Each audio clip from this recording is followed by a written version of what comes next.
How's it going, everyone? Doogie Manheimer here with a Super Mario Bros. Movie review. And why is Mario 64 on your screen? Well, I figured it would be good to play some Mario while I talk about Mario, because I don't think I'm able to show trailer footage from the movie. Anyways, whatever that being said, I finally saw the Super Mario Bros. Movie yesterday afternoon, and I know it came out on Wednesday, and today's the original opening day for it. People are going to see it over the weekend. It's going to be insane. It's going to be crazy. People are hype about it, and for good reason, because it is an excellent movie. I thought it was so fun all the way around. It really did capture Mario. And I'll do just like a minute or two of non-spoilers, and then I will go straight into full spoilers, like go through the movie, how I thought about it, and everything like that. So definitely, just listen to the next few minutes or my short if you want to just real quick non-spoilers, but if you do want to learn more, please stay tapped in. So, like I said, the movie itself, it really did a great job of capturing Mario in a movie setting. Of course, there are some issues with some pacing, but I mean, it's a kids movie. What do you expect? It's not going to be, the next The Batman or anything like that and have super cinematography, amazing directing, whatever it may be. But it was really just a fun ride all the way around. I mean, there was not a second where I thought I'm bored or like this isn't like good anymore. Like, it really kept your attention the whole time and was showing you things throughout. You're just like, oh, I recognize that. Oh, I remember that. Or like, oh, that's a reference to so-and-so. And it just keeps you on your toes looking for those kinds of references or looking for that kind of, attention from the audience, especially if you are a fan of the games in any sort of capacity. It really pulls through a lot of the different catalog of games that Mario has. It's not just one game that it tries to pull from or a couple. It pulls from everything, which I'll touch upon later in the spoilers. But I think the biggest highlight for me throughout the whole movie is the music. It is actually amazing. All of the different rearrangements, remixes, the orchestrated pieces of classic Mario tunes, and it is actually just amazing what they were able to do with it and what they did for the music in general. It genuinely put tears in my eyes a couple of times just because the memories that I have with the songs or the games that they originate from. It's really powerful stuff. There are a couple of, I will admit, like ill-fitting pop culture songs for the sake of having pop culture songs that people could be like, oh my god, I know that song. I don't think they're placed very well, honestly. But I mean, it didn't really bother me too much. It was just kind of out of place. I felt like, oh my god, of course I fell here. But yeah, on the whole though, don't mind turning off your brain for a little bit. Well, don't turn it off though, because you'll have to remember them for references and stuff. But if you don't mind just not having a, kind of quick story of a movie, definitely designated towards kids, but definitely a lot there for fans alike. You'll have a good time. I promise you. It is definitely worth your time, worth your money, and you can tell there was a lot of heart and soul put into this. Now, dang, he beat me? What a butthole. Well, guess I'll be doing something else then. But as for the actual, spoilers,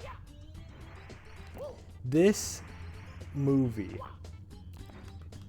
God, the references that they pull off and the different things that they make you think of and remember, it's genuinely amazing. So I'll run through the movie and pick points out as I remember them. The first thing you see is a literal same rip extended version of the first trailer that we ever saw from the first Mario movie Direct, where Bowser's heading to the Penguin Kingdom to take the superstar. So he lands up over there, gets the power star, and he's like, no one's gonna stop me, and you just see a couple of minutes extra that you didn't see in the trailer. And then it goes straight into the Super Mario Brothers ad from the trailer that we saw in the Super Bowl, I believe, where they do the Super Mario Brothers song from the show, and we're the Mario Brothers and Plum is our game, we're not like the others, you get all the fame. And it just goes through an extended version of that ad. Mario, don't be stuck. and it was just so cool. I thought that was just like an ad to like call back to those that watched the show like back in the 90s. But no, it actually like made it onto the movie, and Mario and Luigi's like, we spent our whole life savings on this ad. I hope it really like picks up traction for potential customers and stuff. And I just seeing that in the actual movie like made me like really happy because I watched the movie too, so it just made me really happy to see that. But then after that, we see our first glimpse at excuse me, at Foreman Spike. And he's a very, very minor character in this movie. So if you thought Foreman Spike was going to be a big deal, no. He's just like, you know, the boss that the Mario Bros just left, and he's kind of pissy and upset that, you know, they left him to start their own business, and so he just makes fun of them and tries to like antagonize them for the sake of antagonizing him. But yeah, nothing too crazy about him around that part. But the restaurant that they're at, it's a pizzeria called the Punch-Out like Pizzeria, and it has all of the fighters that Little Mac fights, like Glass Joe, just like in picture frames around the restaurant. And it's super cute, super cool. A lot of old school NES references is abundant in this movie.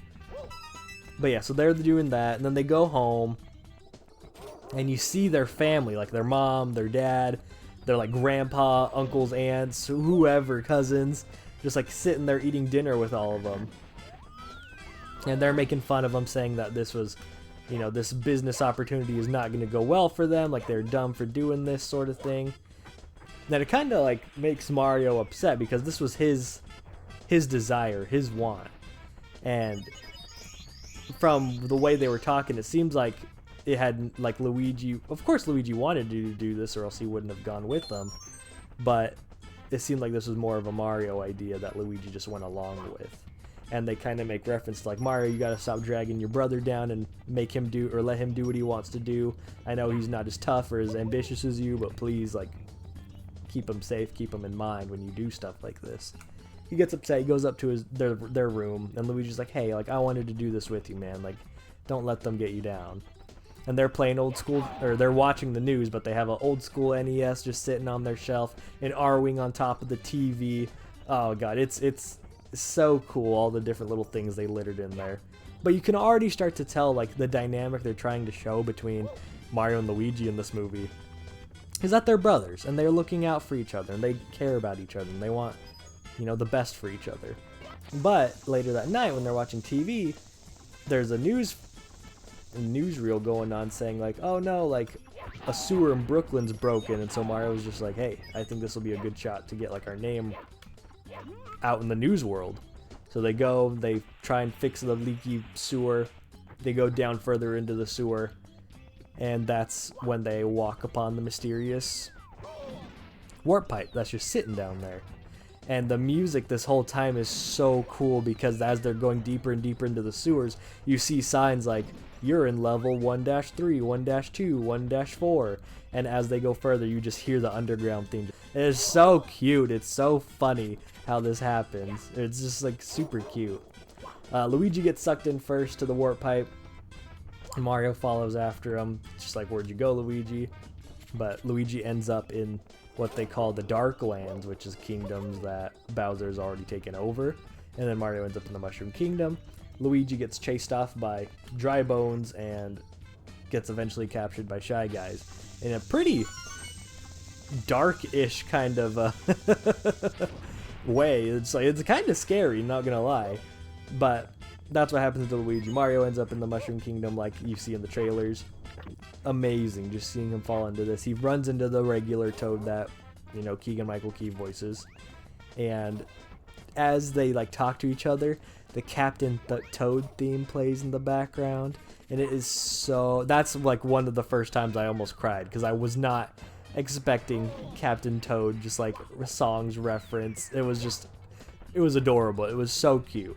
They make their way to the Mushroom Kingdom. Everything looks so lively. There's so many references, so many things going on inside the Mushroom Kingdom in the shops that you see in like the trailer that they showed off at the Game Awards. It's amazing. It's so cool. And they finally run into the castle to meet Princess Peach. They meet, And Peach is like, oh my god, it's another human, because obviously Peach is a human and not a toad. And so she's like, you know what? If you want to save your brother, like, I'm on my way to go talk to the Kong army to try and face off against Bowser too. So if you train with me, we can go over there by tomorrow. So then they have the little montage section of Mario learning about power-ups and like acrobatic stuff. Then they head their way, make a journey to the Kong Islands. And the Kong Islands is exactly what you would expect. It's exactly like where Donkey Kong just like lives with his family. And it's where you get your introduction that know about carts and driving, because they get pulled up in a cart and taken to the king, which is Cranky Kong, through carts. And then that's where you get introduced to Donkey Kong as well, because to try and get some of the Kong army to Peach to help fight against Bowser, you have to fight against Donkey Kong and show your strength against him. The fight ensues using other power-ups, and it's super cool. The way that they integrate the fighting and the different power-ups into the fight really shows their attention to detail on how things should be operated, like in this world. It's virtually just like the games, where you get hit once, you lose your power-up. And so it's really cool the way they incorporated the actual game rules and world building into like the actual fights themselves. It's pretty sweet. Yeah, so they do their fight, Mario wins, and so they're like, alright, we'll fight with you. And then you get this cool section or segment of them building carts, like from Mario Kart 8. Like, it's literally like the cart selection music, like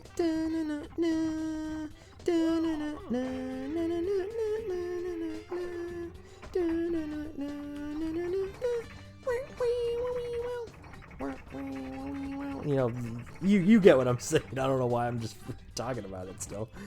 But they make their carts, and they go through, they're like, oh, there's no way we can make it back to the Mushroom Kingdom in time before Bowser, gets to us. They're like, oh, we have a secret path. And then the secret path is obviously Rainbow Road. And this is like slightly after the halfway point of the movie. So it's not even the final part is Rainbow Road. They get to Rainbow Road, and they're like, alright, we gotta get to the Mushroom Kingdom fast. So Bowser's Armory obviously comes over, and a fight ensues where they use a lot of the, stuff from Mario Kart, throwing shells at each other, and drifting, and all that fun stuff. Zero gravity too, which was kind of nuts. So everything goes on. There's this like Koopa that is hardcore trying to target Mario and like destroy his cart and all that stuff. Come to find out, after they defeat him and like wreck his car, he's a blue shell Koopa. And so you just hear him, like, after his car gets wrecked and they drive by him, he's just like, you're not gonna get away with this! King Bowser will have his time in the, like, sun or whatever. And then he just goes into a shell, and you just hear his wings pop out, and you just hear, like when a blue shell attacks you in Mario Kart, and it circles around Mario and Donkey Kong, and they just get thrashed. Breaks up Rainbow Road, and just decimates them. So Peach and Toad make it to the Mushroom Kingdom, while Donkey Kong and Mario gets thrown into the ocean, where we see the appearance of the very scary eel from Mario 64 eat Bowser and, or not eat Bowser, eat Mario and Donkey Kong, like freaking Moby Dick type of stuff. And so they're trying to figure out a way to get out, while in the meantime, Bowser and Peach meet up with each other at the Mushroom Kingdom, and Bowser's like, I will destroy your kingdom and, destroy all the Toads unless you marry me. And Peach is like, alright, I'll do it if you don't hurt them. And throughout the whole movie, too, I forgot to mention, Bowser gets Luigi and, like, locks him up in his dungeon. And he hears word of, like, another mustachioed man that, is with Princess Peach. And he gets so jealous. And throughout the whole movie, he's just like, is Princess Peach enthralled with this mustached man? Is she enthralled with Mario? Do you think that she likes him? And the whole time there's like, I don't know, Sire, like, maybe, but, like, I hope not, because, like, it should be you instead. And he's like, yeah, that's right, it should be me instead. He just, like, has this huge grudge against Mario just because he's jealous that he's hanging out with Princess Peach and doesn't want Peach to like him. But anyways, they go on, and they're gonna get married and stuff, and Donkey Kong and Mario get out of the giant eel, and they're on their way towards the wedding. And it's super cool too, because Bowser has his outfit on, like in Mario Odyssey, with his hat and like the piranha plant bouquet. And it's just like, it's super cool. And so Mario and Donkey Kong go to the Mushroom Kingdom to try and like stop the wedding, but unfortunately their rocket that they were using ran out of juice, so they couldn't make it all the way up to the venue. And they see all of the Koopas and the Goombas dragging all the like question mark blocks within the Mushroom Kingdom. They punch a couple, they get some of the power-ups, which is where, like in the trailer, you see the Fire Donkey Kong and Tanuki Mario. They show up, and they make their way over to the wedding. Peach gets an ice flower, which was super cool to see. Freezes Bowser, you know, fighting. You see a cute, just like cameo appearance of King Boo and King Bob-omb, which the latter will become important because Bowser lights a flame, or no, Peach lights a flame and accidentally hits King Bob-omb with it, and he freaks out and he's like, oh my god, I'm gonna explode. He blows up.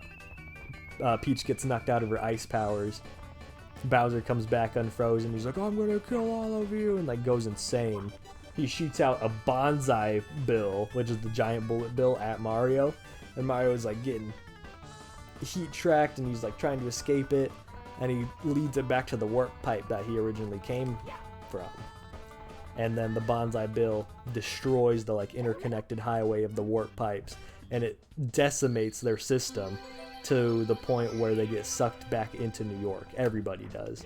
And so it's a final showdown, all back in New York with everybody there, everybody present. Everyone's like, what the heck's going on? Blah, blah, blah. Like, save us, help us. Cut back to the beginning of the movie where Bowser gets the Superstar, and it was also teleported to New York. And so Bowser and Mario, their showdown, fighting each other, and Mario's getting absolutely pummeled, gets knocked back into the pizzeria that we saw him in at the beginning of the movie. Peach and Donkey Kong try to help, but obviously to no avail. And Luigi sees this and he gets like a real bit of inspiration, like to want to protect Mario. So what happens next? Luigi saves Mario, right, in the brink of death basically. And they're like, hey, like, we're in this together, Mario. Don't you forget about me. I'm here to help you a bit along the way. And then Peach snags the Superstar, throws it towards the two, and then they turn into Superstars. They get the Superstar power-up, and they just absolutely demolish Bowser's forces. They kick Bowser's butt and save the day. And it was cool. It was a cool moment. It was a cool time. So then it goes back. Mario and Luigi start living in the Mushroom Kingdom. I don't know how everything got repaired, or like if they're still in New York too, or what happened, but everything's good. They wake up and they start their new lives in the Mushroom Kingdom, and then the credits roll. There are two after credit scenes, one showing Bowser defeated, like singing a song about Peach and stuff, and the Toads are like, hey, shut up. And then the very, very end post-credit scene, like after all the credits, is a Yoshi that you see a glimpse of at the wedding in an egg starts to crack, and then it opens and he's like, Yoshi! So maybe that's a hint for like a sequel that's more centered around Yoshi. Maybe they got to save Dino Island like in Super Mario World. I don't know. But yeah, that's the gist of it. The credits are super cool. Definitely stay for that. It's like paper mache and clay and just like super cute, super fun. They also shout out, you know, Furukawa and Iwata at the very end of the like special credits as president and former president of Nintendo. So that was super cute. That almost made me cry just seeing Iwata's name up there and the legacy that he holds. So I was happy to see that. But yeah, that's the gist of the movie. Super cool music cues and references littered throughout, like I said, and you'll notice it, you'll see it. Like there's a lot of maps that look like the maps of Super Mario World, with like the hand-drawn kind of pixel aesthetic. Other things like kind of looks like Lego depictions of the movies too, which it obviously isn't Legos, but it looks like it in a sense.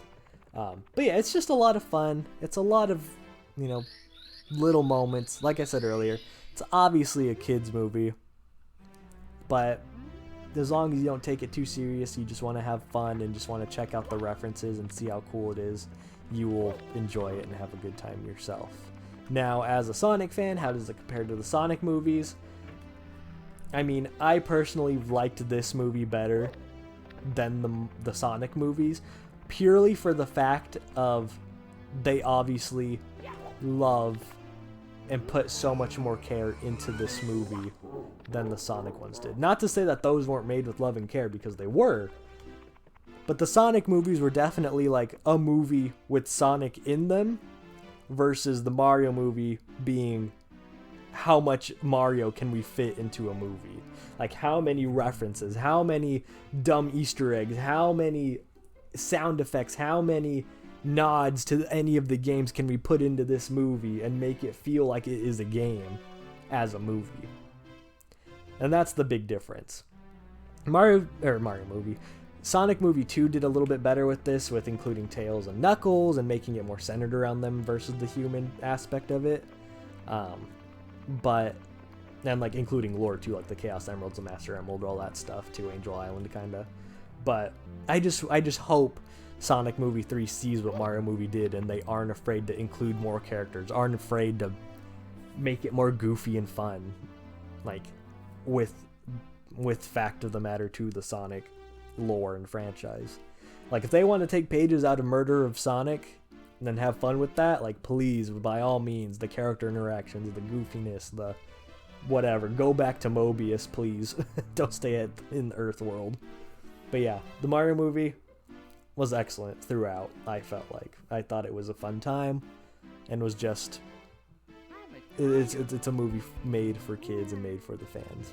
So if you're looking for anything deep or anything super cool, crazy story wise, it's not gonna be here. It's a standard Mario flick, but instead of Peach being the damsel in distress, it's Luigi. But that being said, if you do plan on going to watch the movie, I hope you enjoy it. I hope you have a great time, as I did. And yeah, let me know what you thought about it if you did watch it in the comments below. I'll be happy to hear what your thoughts are, and hopefully that just means more great video game movies, TV shows, adaptations to come. Last of Us was great, though I think the pacing was a bit too fast for that one. I think it needed a couple more episodes personally, as a big fan of the game. Now, Mario movie is excellent. Sonic movies are good.